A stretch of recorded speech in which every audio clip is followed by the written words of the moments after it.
오늘도 우리에게 주시는 말씀 속에서 은혜 받으시는 귀한 시간 되시기를 주님의 이름으로 축원합니다.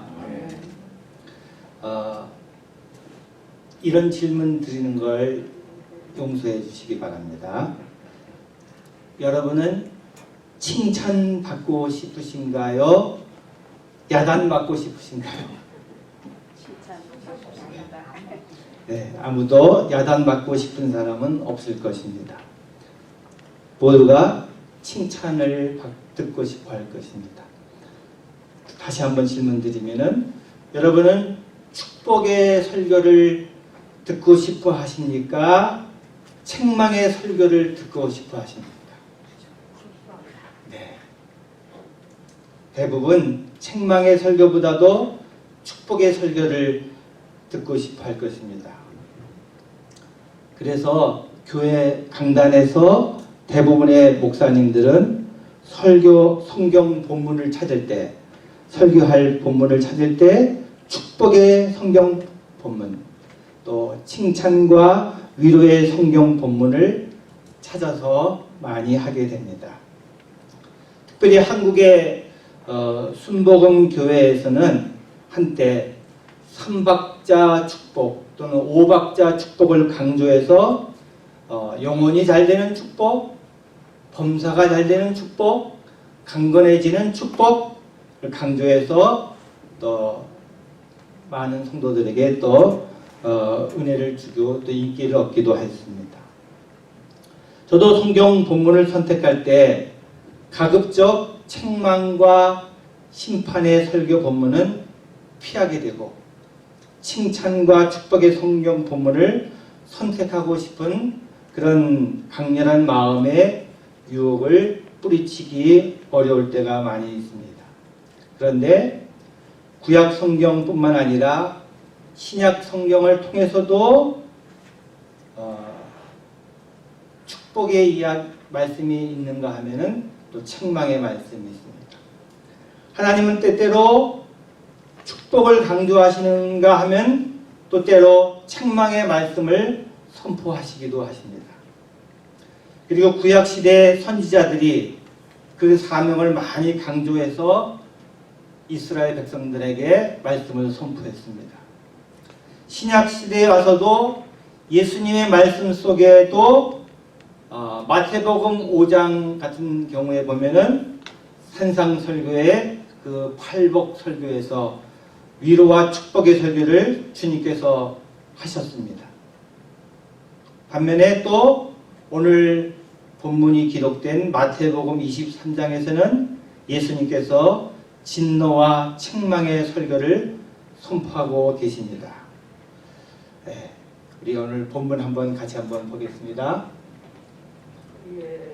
같이 한번 읽을까요? 시작. 예수께서 무리와 제자들에게 말씀하여 이르시되, 서기관들과 바리새인들이 모세의 자리에 앉았으니 그러므로 무엇이든지 그들이 말하는 바는 행하고 지키되 그들이 하는 행위는 본받지 말라.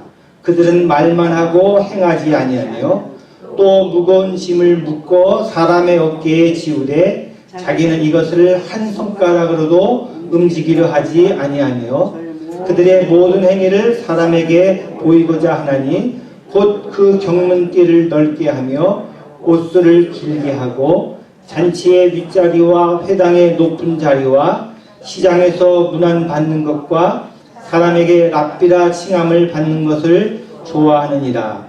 그러나 너희는 랍비라 칭함을 받지 말라. 너희 선생은 하나요 너희는 다 형제니라. 땅에 있는 자를 아버지라 하지 말라. 너희의 아버지는 한 분이시니 곧 하늘에 계신 이시니라. 또한 지도자라 칭함을 받지 말라.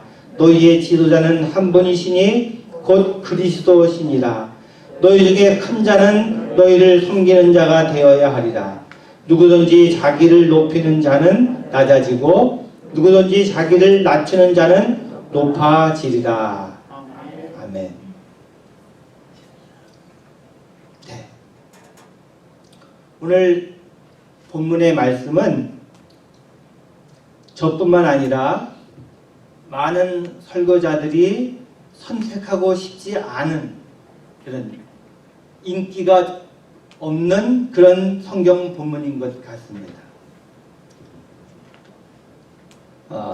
이 성경의 말씀은 우리를 아프게 하는 설교, 또 때로 거북하게 하는 설교, 그리고 우리를 힘들게 하는 설교가 될 수도 있습니다. 오늘 본문이 포함된 마태복음 23장에서 예수님은 7번을 반복해서 강조해서 선포하고 계십니다. 화 있을진저, 화 있을진저, 화 있을진저. 우리 예수님의 그 선포하시는 말씀을 한번 상상해 보시기 바랍니다. 예수님이 어떤 표정으로 하셨을까? 웃으면서 즐겁게 하셨을까? 아니면 무서운 표정으로 하셨을까? 누구를 향하여 이렇게 화 있으라 라는 이 책망과 더 나아가 저주의 말씀을 선포하고 계시는 것입니까? 마태복음 23장 13절에 보시면은 화 있을진저 외식하는 서기관들과 바리새인들이여, 화 있을진저 외식하는 서기관들과 바리새인들이여. 예수님이 계속해서 강조해서 반복해서 선포하고 계십니다. 서기관과 바리새인들, 외식하는 서기관과 바리새인들에게 하시는 예수님의 진노의 말씀입니다. 그런데 자세히 오늘 본문의 말씀을 살펴보게 되면은 오늘의 본문이 들어있는 이 설교 말씀은 서기관과 바리새인에게 직접적으로 하신 말씀이 아니라는 사실을 알 수가 있습니다. 1절을 보시면은 23장 1절에 이에 예수께서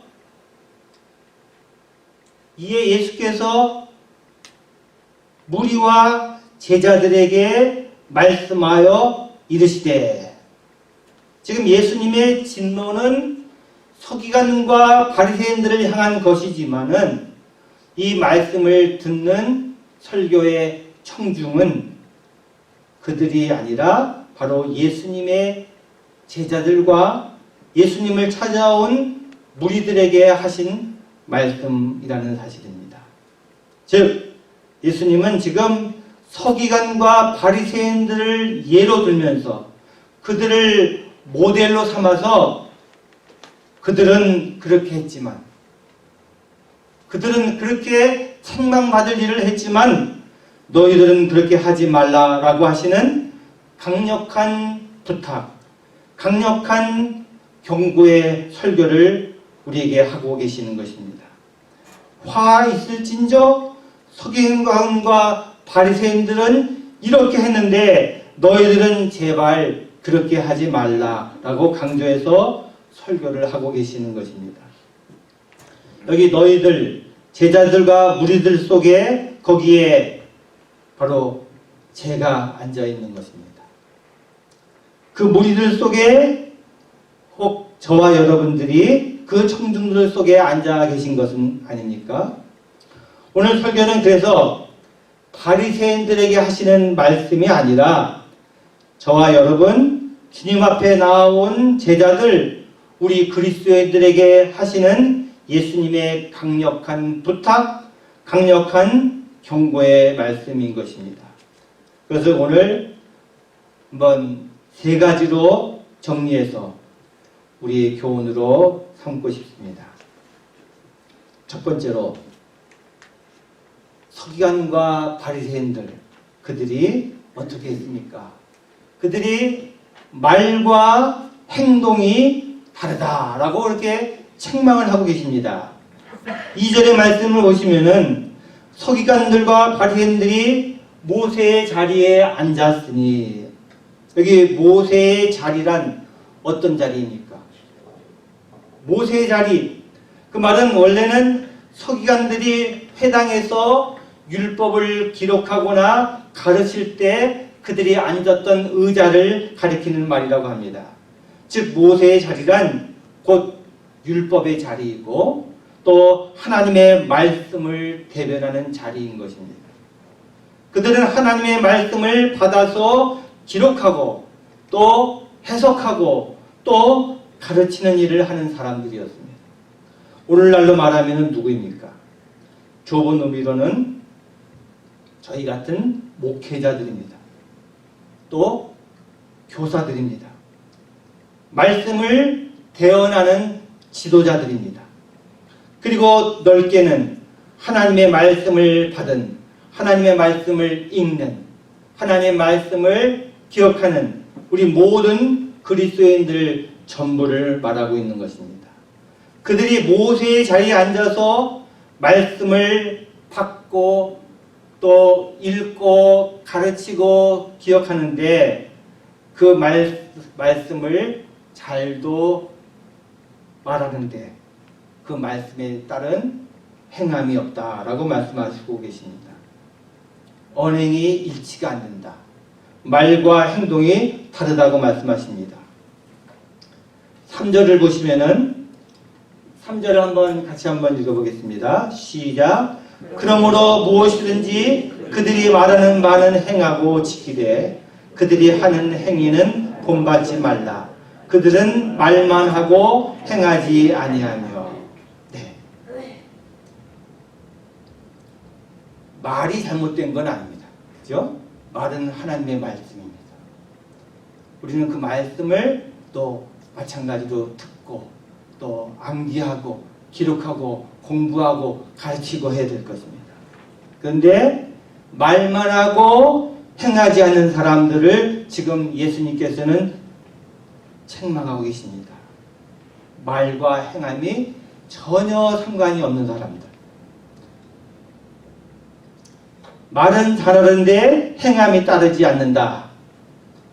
다른 사람들에게는 말로 이것저것 시키면서 자신은 손가락 하나 까딱하지 않는다라는 것입니다. 여러분, 우리 그리스도인들에게 있어서 세상으로부터 얻은 별명 가운데 아주 기분이 안 좋은 별명 하나가 있습니다. 뭐냐면은 말만 잘하는 사람들 이라는 그런 별명입니다. 혹시 들어보셨습니까? 말만 잘하는 사람들. 그래서 설교 예화 중에도 이런 기분 안 좋은 예화가 있어요. 어느 지하철, 한국의 지하철에서 사람들이 웅성웅성 너무 시끄럽게 떠들고 있으니까 어떤 노인 한 분이 일어나서 이렇게 큰 소리로 소리쳤다고 합니다. 뭐라고 했어요? 네? 시끄러워. 여기가 교회인 줄 알아? 기분 안 좋은 예화 아닙니까? 그러나 이런 예화가 나올 정도로 교회가 시끄러운 것, 말 많은 것, 말만 하는 잘하는 사람들 이란 소리를 우리가 듣게 되었다는 그런 사실입니다. 반면에 초대교회 그리스도인들이 들었던 그런 별명이 있습니다. 초대교회 그리스도인들 그들이 들었던 별명 가운데 하나는 그들은 믿음으로는 핍박을 받고 있었지만 그들의 삶에 있어서는 존경을 받았다. 그래서 그리스도인들에게는 뭐든지 믿고 맡길 수가 있었다라는 것입니다. 믿음에 있어서는 핍박을 받았지만 양보할 수 없었지만 그들의 삶의 모습에 있어서는 사람들에게 인정을 받고 존경을 받았다는 것입니다. 그들의 믿음 때문에 고난받았지만은 그들의 삶과 그들의 사랑의 모습 때문에 칭찬을 받았습니다. 그래서 여러분, 우리가 가장 귀한 것 믿음과 소망과 사랑 이야기하고 있지 않습니까? 믿음과 사랑은 따로따로가 아니라 하나라고 생각됩니다. 그래서 사도 바울은 갈라디아서에서 그 믿음을 설명하기를 우리들의 믿음이 사랑으로 역사해야 한다고 강조하고 있습니다. 그래서 고린도전서 13장에도 믿음이 없으면은, 사랑이 없으면은 우리의 믿음이 뭐라 그랬어요? 아무것도 아니라고. 낯선 헛것이라고 했습니다. 서기관과 바리새인들, 그들처럼 말만 하고 행함이 없었던 사람들이 되지 말고 말대로 행동하는 그리스도인들, 언행이 일치하는 그리스도인이 되라고 말씀하시고 있습니다. 행함이 따르는 말, 사랑이 동반된 믿음, 열매가 있는 은혜를 살라고 말씀하시고 있습니다. 우리 신앙이 삶과 동반된 그러한 삶을, 그러한 믿음을 가지라고 말씀하고 계시는 것입니다. 두 번째로, 오늘 주님께서는 낮은 자리로 가라고 하십니다. 낮은 자리로 가서 거기서 섬기라라고 그렇게 말씀을 했습니다. 오늘 본문의 11절과 12절을 같이 한번 읽어보겠습니다. 시작. 너희 중에 큰 자는 너희를 섬기는 자가 되어야 하리라. 누구든지 자기를 높이는 자는 낮아지고 누구든지 자기를 낮추는 자는 높아지리라. 그런데 그 당시에 바리새인들의 모습은 어떠했습니까? 6절부터 보시면은 6절부터 잔치의 윗자리와 회당의 높은 자리와 시장에서 문안 받는 것과 사람에게 랍비라 칭함을 받는 것을 좋아하느니라. 그러나 너희는 랍비라 칭함을 받지 말라. 너희 선생은 하나요 너희는 다 형제니라. 땅에 있는 자를 아버지라 하지 말라. 너희의 아버지는 한 분이시니 곧 하늘에 계신 이이십니다. 그들은 높은 자리를 앉는 것을 좋아하고 또 인사받는 것을 좋아하고 대접받는 것을 좋아했습니다. 그리고 낮은 자리, 굳은 일, 또 섬기는 것을 좋아하지 않았습니다.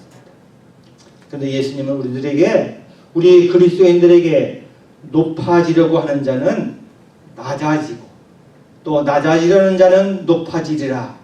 그리고 누구든지 섬김을 받고자 하면은 섬기는 자가 되라라고 말씀하시고 계십니다. 성경에 보시면은 우리가 황금률이라는 별명이 붙을 정도로 예수님께서 강조하시는 성경 구절이 있습니다. 무엇입니까? 마태복음 7장에 보시면은 그러므로 무엇이든지 남에게 대접을 받고자 하는 대로 너희도 남을 대접하라. 이것이 율법이요 선지자니라. 우리 그리스도인들은 대접을 받기보다는 대접하고 섬김을 받기보다는 섬기는 사람들입니다. 그래서 여러분 우리가 알고 있는 슈바이처 박사의 이런 예화가 있지 않습니까? 이 슈바이처 박사가 어떤 분입니까?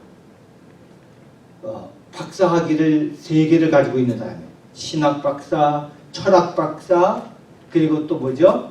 의학 박사. 음악에 있어서도 대가라고 합니다.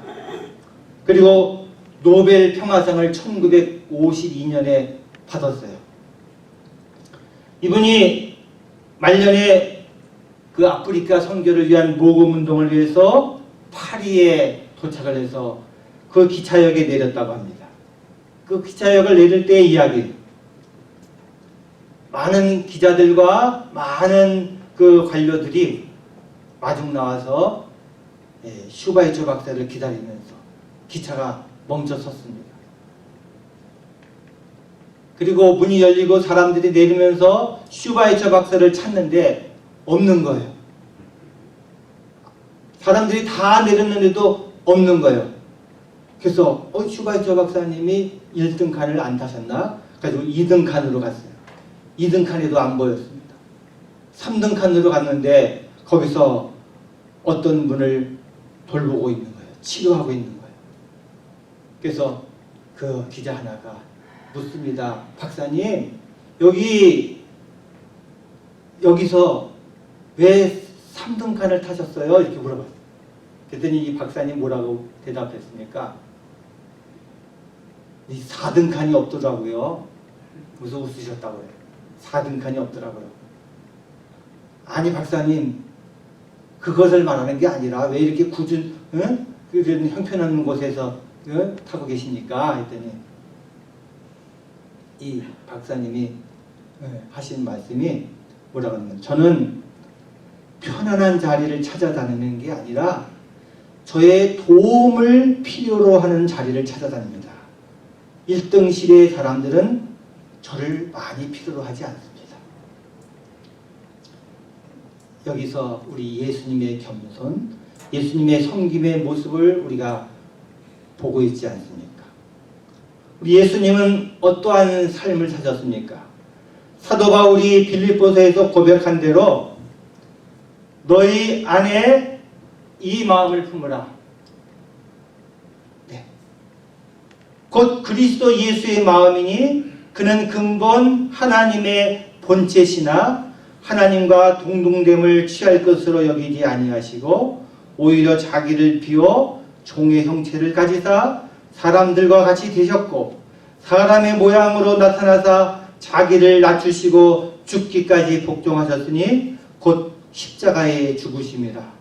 이러므로 하나님이 그를 지극히 높여 모든 이름 위에 뛰어난 이름을 주사 하늘에 있는 자들과 땅에 있는 자들과 땅 아래에 있는 자들로 모든 무릎을 예수의 이름에 꿇게 하시고 모든 입으로 예수 그리스도를 주라 시인하여 하나님 아버지께 영광을 돌리게 하셨느니라.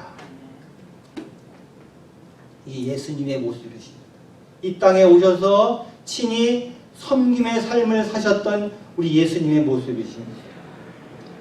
이런 예수님의 모습을 생각하면서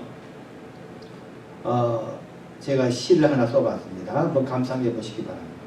제목이 물이 되라 하네요. 예수님이 성령의 강이시지 않습니까? 성령의 강 되시는 예수님을 닮아서 우리도 물이 되라 하는 그런 마음으로 썼습니다. 물이 되라 하네. 물같이 되라 하네. 물이 아래로 흐르듯이 하염없이 아래로 흐르듯이 더 이상 낮아질 수 없을 때까지 그렇게 낮아지라 하네. 물이 되라 하네. 물같이 되라 하네. 물이 자기를 고집하지 않듯이 네모난 그릇에선 네모난 모양으로 둥그런 그릇에선 둥그런 모양으로 끊임없이 자기를 변형하며 자족하는 삶을 살라 하네. 물이 되라 하네. 물같이 되라 하네. 더러움도 씻어내고 부끄러움도 씻어내고 자신은 꾸정물이 될지언정 타자를 위해 희생하듯 남을 위해 살라 하네. 물이 되라 하네. 물같이 되라 하네. 물이 샘에서 나와 각각이 다른 줄기를 따라 흘러 각각이 다른 세월을 흘러가지만 종국엔 바다에서 하나로 만나듯이 너와 나 차별 말고 너와 나 비교 말고 어우르고 싸매주고 서로 하나 되어 살라 하네. 옛날 시조하고 좀 비슷한 것 같아요. 바리새인처럼 높아지려고 하지 말고 낮아지고 섬기는 자가 되라고 하십니다. 세 번째로 외식하는 자가 되지 말라라고 말씀하십니다. 외식하지 말라는 말은 레스토랑에 가서 사 먹지 말라는 말인가요? 네. 이 말을 진짜로 어떤 할머니가 어느 할머니 권사님이 이 말을 고지고대로 받아서 식당 가지 말라는 그런 말도 듣고서 평생을 식당에 안 가셨다는 그런 이야기를 누가 하더라고요. 여기 외식하지 말라는 말은 이중 인격자가 되지 말라는 말입니다.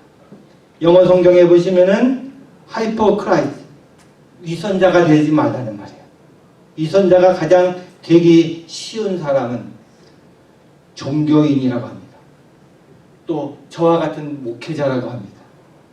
겉으로는 착해야 하는데 겉으로는 선해야 하는데 그 겉의 모습을 따라주지 못할 때, 겉과 속이 다를 때 바로 위선자가 되는 것입니다. 마태복음 6장에 보시면은 외식하지 말라는 말이 3번이 더 나옵니다. 한 번은 기도할 때에 외식하는 자가 되지 말라. 두 번째로는 금식할 때에 외식하는 자가 되지 말라. 세 번째로는 구제할 때에 외식하는 자가 되지 말라. 다 모두 종교적인 선한 행위들입니다. 기도하는 일, 금식하는 일, 구제하는 일. 그런데 무엇이 잘못되었습니까? 마태복음 6장 1절에 보시면은 사람에게 보이려고 그들 앞에서 너희 의를 행하지 않도록 주의하라. 그리하지 아니하면 하늘에 계신 너희 아버지께 상을 받지 못하느니라. 여기 보시면 사람에게 보이려고, 하나님 앞에서 하는 것이 아니라 사람 앞에서 사람에게 보이려고 하는 그런 종교적인 행위였던 것입니다. 이 아틀란타에 어느 선배 목사님을 만났는데 그분이 하는 말이에요. 자기가 그 고향에 선배 한 분이 돌아가셔갖고 그 장례식에 가지를 못해서 좀 뒤늦게 그 기회를 얻어서 그 자기 고향에 가서 그 선배 목사님의 가족 그 동생이 거기서 목회를 하고 있길래 찾아갔다는 거예요. 그 동생 목사님이 교회를 아주 크게 하고 있었어요. 그래서 고향 선배, 고향 형이 왔다고 하니까 아주 대접을 잘 해주고, 그리고 같이 예배에 참석한 거예요. 아주 은혜롭게 예배를 인도하는데 고향 친구의 동생, 아니 선배의 동생입니다. 근데 예배를 마치고서 목양실에 들어와서 하는 말이, 형, 사실 나 예수 안 믿어요. 그래서 깜짝 놀랐죠. 그게 교회를 크게 하고 목회를 멋있게 하고 있는데, 형, 나 사실 교회 예수 안 믿어요. 뭐라 그 무슨 뜻으로 한 건지 모르겠어요. 어느 유명한 목사님이 쓴 책 중에 이런 제목의 책이 있습니다. 아무도 보는 이가 없을 때 당신은 누구인가? 그 책에서 우리의 인격이란, 우리의 진정한 인격이란 바로 아무도 없을 때의 자신의 모습이라는 것입니다. 내 인격은 아무도 없을 때, 오직 하나님 앞에서 하나님만 보시고 있을 때 나의 모습이 진정 참다운 자신의 인격이라는 것입니다. 아무도 보는 이 없을 때 당신은 누구인가? 여러분, 놀라지 마세요. 이 책을 쓰신 목사님이 안타깝게도 미국의 유명한 목사님인데, 이분이 월요일마다 쉬는 날, 목사님이 쉬는 날이에요. 월요일마다 요트를 사서 월요일마다 그 휴일을 즐기곤 했는데, 나중에 그 교회로 투소가 들어왔어요. 그래서 조사위원회가 이렇게 만들어지고 조사를 했는데, 들통난 사실은 그 목사님이 월요일마다 그 교회 비서와 함께 요트를 타고 연애를 했다는 것입니다. 그래서 그 목사님은 결국 사임을 하게 되었습니다. 여러분, 위선에서 아무도 자신 있는 사람은 없을 것입니다. 왜냐하면 안 보이니까요. 하나님만 보시는데 하나님을 우습게 여기면 안 보이니까.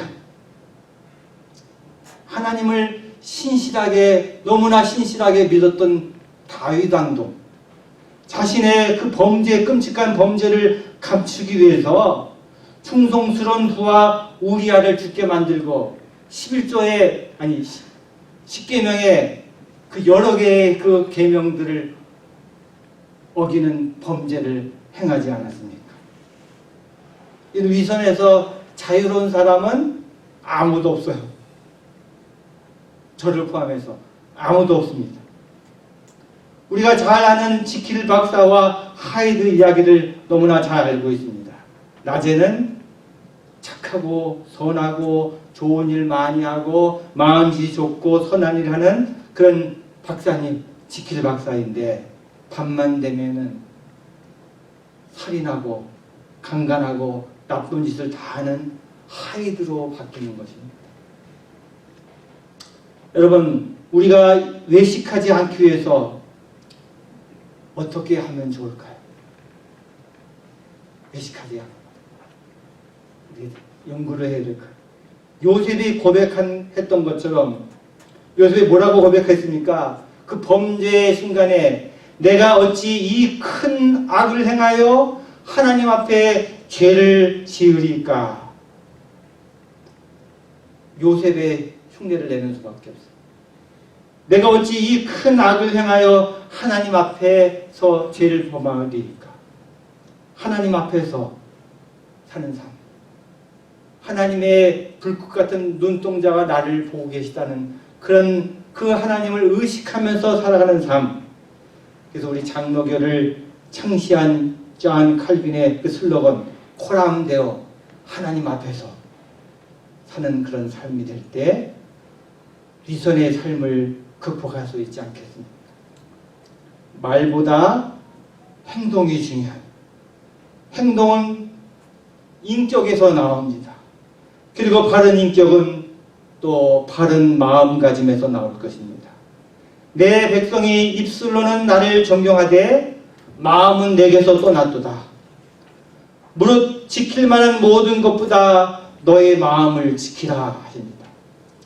저와 여러분이 주님을 진노하시게 하시는 그런 삶, 그런 마음이 아니라 주님을 기쁘시게 하는 삶, 주님을 기쁘시게 하는 인격, 주님을 기쁘시게 하는 그 마음을 간직하는 저희와 여러분이 되시기를 주님의 이름으로 간절히 축원합니다. 기도하겠습니다. 하나님 아버지, 하나님 앞에서 불꽃 같은 하나님의 눈, 엘로이 하나님, 하나님의 그 눈동자 앞에서 부끄럽게 살아온 삶, 거룩하지 못한 삶을 회개합니다. 말과 행동이 일치하지 못한 삶도 회개합니다. 섬기기보다는 섬김을 받으려 했고 낮아지기보다는 높아지려고 했던 나의 삶을 회개합니다. 겉으로는 선하고 깨끗하고 점잖은데 속으로는 악하고 추하고 죄를 범한 위선의 삶을 회개합니다. 하나님을 기쁘시게 하는 삶이 아니라 주님의 진노를 불러일으키는 삶도 회개합니다. 하나님 앞에서 살지 못하고 사람에게 보이려는, 사람을 의식하는 위선의 삶을 하나님 회개합니다. 하나님 진실하게 하여 주시옵소서. 우리의 마음을 먼저 돌보고 지키게 하여 주시옵소서. 속사람을 강건하게 하여 주시옵소서. 우리의 믿음보다는 우리의 믿음의 삶을 잘 간직하는 자가 되게 하여 주시옵소서. 우리의 인격을 잘 간직하게 하여 주시옵소서. 그래서 우리가 하나님 앞에서 바로 사는 우리 그리스도인 저와 우리 모두가 되도록 하나님 인도하여 주시옵소서. 감사드리며 예수님의 이름으로 기도드립니다. 아멘.